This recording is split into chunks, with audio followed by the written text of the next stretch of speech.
मतलब इतनी ठोक दी कि आगे का पूरा मतलब जो शीशा होता है ना, बस इतना बचा था। 2-3 इंच के गैप बचा था, वरना थोड़ा सा और चढ़ता ना तो वो सारा शीशा टूट जाता। वो तो टूटा टूटता और हमें भी चोट लग जाती, काफ़ी नुकसान हो जाता। तो वो hey guys, welcome back to my channel. तो गाइस कैसे हैं आप? होप करते हैं अच्छे होंगे और मस्त होंगे। तो गाइस मैं भी अच्छी हूँ। तो गाइस जैसे कि मैंने आपको बताया था कि हम मौसी की जो है गृह प्रवेश में गए थे उत्तराखंड में। तो हम दिन के दिन गए थे, सुबह सुबह हम निकल गए थे यहाँ से यूपी से 8 बजे, और फिर हम वहाँ पहुँच गए थे शायद, हम पहुँच गए थे 12-12:30 बजे, है ना। तो वहाँ पे हम रुके, हवन वगैरह हुआ। और वैसे तो प्रोग्राम 3 दिन का था, लेकिन हम दिन के दिन गए थे क्योंकि उनको छुट्टी नहीं मिली थी, एक दिन की छुट्टी मिली थी इस वजह से। तो गाइज़ हमें वहाँ से निकलना था शाम को 4 बजे। लेकिन वही है ना, जैसे जाते हैं बहुत सारे लोग होते हैं, उनसे मिलते हैं, उनके साथ उठते हैं, बैठते हैं, फिर खाना पीना बहुत सारी चीज़ें, फिर धीरे धीरे निकलते निकलते वो लोग हमें बहुत रोक रहे थे, बहुत कोशिश कर रहे थे रोकने की, लेकिन हम रुक नहीं पाए क्योंकि उनको नेक्स्ट डे जाना था ड्यूटी। तो फिर हम वहाँ से शायद 5:30 बजे के बाद निकले थे, पौने 6 बजे निकले थे शायद। तो वहाँ से निकलने के बाद क्या हुआ, जैसे हम रास्ते में पहुँचे तो एक रोड, मतलब जिस रोड से हम जा रहे थे ना, उस रोड पे एक ट्रक खड़ा था बहुत बड़ा। उसके अंदर ना केबिल थी बहुत मोटी, इतनी मोटी मोटी केबिल थी, बहुत सारा मतलब माल उसमें लोड था। तो वो ट्रक खड़ा था, तो हमें लगा शायद आगे भी ट्रैफिक है, तो हम ना उस ट्रक वाले के पीछे रुक गए। मतलब बिल्कुल पीछे नहीं रुके थे, कुछ गैप था, वहीं पे हमने गाड़ी लगाई इन्होंने। तो जैसे ही इन्होंने गाड़ी लगाई उसके पीछे, तो क्या होता है, वो ट्रक वाले ने ना ट्रक बैक करना शुरू कर दिया। तो फिर मैंने इनको बोला, ये कुछ करने लगे थे, इनका ध्यान नहीं था सामने, मैंने इनको जल्दी जल्दी बोला मैं कि देखो वो ट्रक बैक कर रहा है, जल्दी से गाड़ी बैक करो। तो जैसे ही गाड़ी बैक करने लगी, तो वो मतलब ऐसे बैक कर रहा था वो ट्रक को, जैसे कि उस रोड पे वो अकेला ही है, कोई है ही नहीं, उसके अलावा कोई और नहीं है उस रोड पे, पीछे कोई नहीं है। तो इस हिसाब से इस स्पीड में वो पीछे बैक करने लग गया। तो धीरे धीरे जैसे हम बैक करते चले जा रहे हैं, वो पीछे ही आते जा रहा आते जा रहा है, तो धीरे धीरे उसने ठोक ही दी गाड़ी में आगे से। मतलब इतनी ठोक दी कि आगे का पूरा मतलब जो शीशा होता है ना, बस इतना बचा था। 2-3 इंच के गैप बचा था, वरना थोड़ा सा और चढ़ता ना तो वो सारा शीशा टूट जाता। वो तो टूटा टूटता और हमें भी चोट लग जाती, काफ़ी नुकसान हो जाता। तो वो तो उसने कैसे रोका, उसे कुछ नहीं आइडिया, कुछ आइडिया नहीं कि पीछे कोई है कि नहीं है। तो एक बाइक वाला बराबर से गया, उसने उसको बोला कि पीछे तुमने गाड़ी में ठोक दिया है और बिल्कुल चढ़ा दी है तुमने। तो उसने तब ट्रक रोका और तब जल्दी से ये निकले। फिर उस ट्रक वाले का वो चाबी छीन के लेकर के आ गए हैं, और फिर वो पीछे पीछे आया, उसको खूब खरी खोटी हमने सुनाई कि उसको तमीज़ नहीं है, देख नहीं सकता। जब कंडक्टर नीचे कंडक्टर नहीं था तो अकेला ट्रक को बैक नहीं करना चाहिए था उसको, है ना।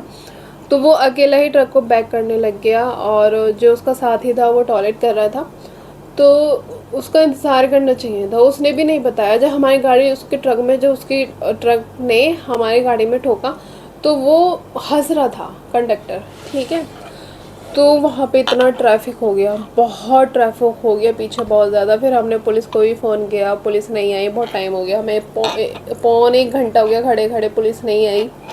फिर उसके बाद कुछ लोगों ने बोला कि चलो कोई नहीं, ये भी मजदूर है, ऐसा है वैसा है, चलो कोई नहीं, कुछ नुकसान तो तुम्हारा हुआ है गाड़ी का, उसकी भरपाई ये कर देगा, बाकी चले जाओ।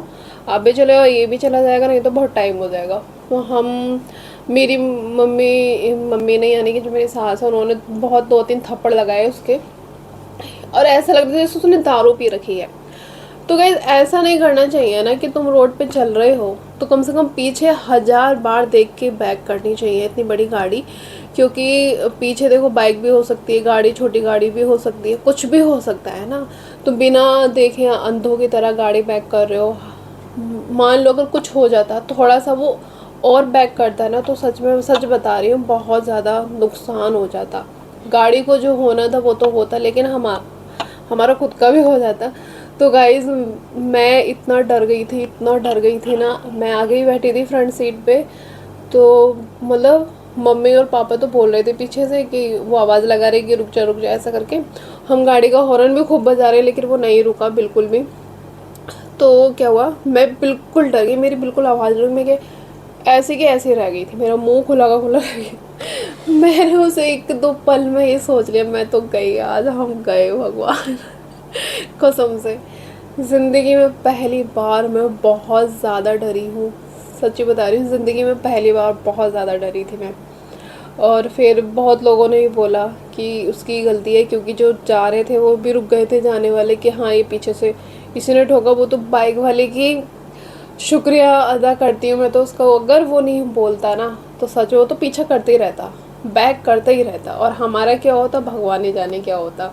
तो गाइस हमने फिर मौसी के घर से निकल के ऐसे ही आधे घंटे के रास्ते पे हुआ था ये सब। फिर हमने उनको फ़ोन करके भी परेशान करना ज़रूरी नहीं समझा, क्योंकि ना उनके यहाँ गृह प्रवेश था तो सारी चीज़ें हो रही थी, सब तैयारी में लगे थे, तो ऐसे अच्छा नहीं लगता। इस वजह से तो गाइस अगर ऐसे ट्रक पे चलाने वाले हैं ना, जैसे इतने सारे हादसे होते हैं, इसीलिए तो होते हैं, ये लोग ना देखते नहीं हैं पीछे कि क्या हो रहा है, कोई है नहीं है। तो कसम से बहुत बड़ा हादसा होते होते बच गए। फिर उसके बाद ना तो मुझे नींद आई रास्ते में और ना ही मुझे वॉमिट आई डर की वजह से, क्योंकि जैसे ही मैं गाड़ी में बैठती हूँ 20-25 मिनट के बाद मुझे उल्टी आना शुरू हो जाती हैं। तो उस टाइम पे मुझे लग रहा था कि मैं इनको बोल भी रही थी कि मुझे ना घबराहट सी हो रही है, उल्टी जैसा लग रहा है। जब वो हादसा हुआ उसके बाद तो मेरी उल्टी गायब, नींद गायब। फिर तो मैं देखते रही कितनी दूर बचा है, कितनी दूर बचा है, कितनी दूर बचा है, कितना टाइम और लगेगा। पूरे रास्ते ऐसे ही बोलती हुई आई गाइस, कसम से कह रही हूँ बहुत डर लगा था मुझे, बहुत। कसम से बच गए और आज सही सलामत में ये वीडियो बना पा रही हूँ। कसम से बहुत डर गई। तो सबने उधर मौसी ने मौसा जी ने बहुत डांटा कि तुमने हमें क्यों नहीं बताया, बताना चाहिए था जब ऐसा हुआ। मैं कि बता तो देते, लेकिन हैंडल कर लिया था। हमने अगर नहीं कर पाते ना तो ज़रूर बताते। तो हमने परेशान करना ज़रूरी नहीं समझा, क्योंकि वहाँ भी फंक्शन था, वहाँ सब लोग बिज़ी थे, तो इस वजह से फिर सब लोग बहुत दुखी हो जाते। तो अब ऐसा तो होता नहीं 1-2 आते, सभी लोग भाग के आते, सब कुछ छोड़ छाड़ के सब लोग भाग के आ जाते और फिर उसकी पिटाई और करते ड्राइवर की, तो है ना, फिर ऐसे मार पिटाई से भी बात बिगड़ती है। तो गाइस इस वजह से हमने नहीं बताया और फिर हम भैया धीरे धीरे आराम से फिर उसके बाद से डरते डरते घर आए। घर आने के बाद मैं बहुत रोई। मैं इनसे कह रही बच गया। उसके बाद मैं कह रही अब मैं नहीं जाऊंगी गाड़ी से, कभी भी कभी नहीं जाऊंगी गाड़ी से। ट्रेन का रास्ता है सीधा, मैं तो ट्रेन से ही जाया करूँगी, चाहे बस से जाऊँ ट्रेन से जाऊँ, लेकिन गाड़ी से कभी नहीं जाऊँगी। तो गाइस मैं इतना डर गई हूँ, इतना डर बैठ गया। तो फिर वे कह रहे थे कि नहीं ऐसा तो होता रहता है, छोटी मोटी चीज़ें हो जाती हैं, और जब जो चीज़ होनी होती है वो कहीं भी हो जाती है, कैसे भी हो जाती है, तो इतना नहीं डरना चाहिए। कोई बात नहीं, हो गया, आगे से ध्यान रखेंगे चीज़ों का। तो उसको ही मैंने वो बोला था, वो जो ड्राइवर था, मैं कि भैया गलती बहुत ज़्यादा थी आपकी, मान लो ऐसे मतलब अगर तुम चला रहे हो बैक कर रहे हो तो 1000 बार पीछे मुड़ मुड़ के देखो, चाहे उतर के देखो अगर पीछे तुम्हें कोई नहीं दिख रहा है तो, है ना। तो इतनी स्पीड के साथ भी गाड़ी बैक मत करो जिस जिस तरह से तुमने करा है। तो गाइस उसकी 100% गलती थी। तो ये चीज़ हुई थी हमारे साथ, तो ऐसा नहीं करना चाहिए, है ना।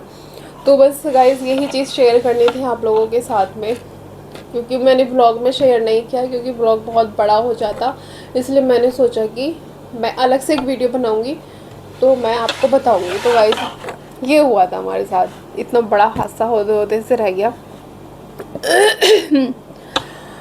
तो गाइज़ आप अपनी राय ज़रूर बताना इस बारे में, कमेंट में ज़रूर बताना, है ना। तो गाइज़ मिलते हैं नेक्स्ट वीडियो में। राधे राधे।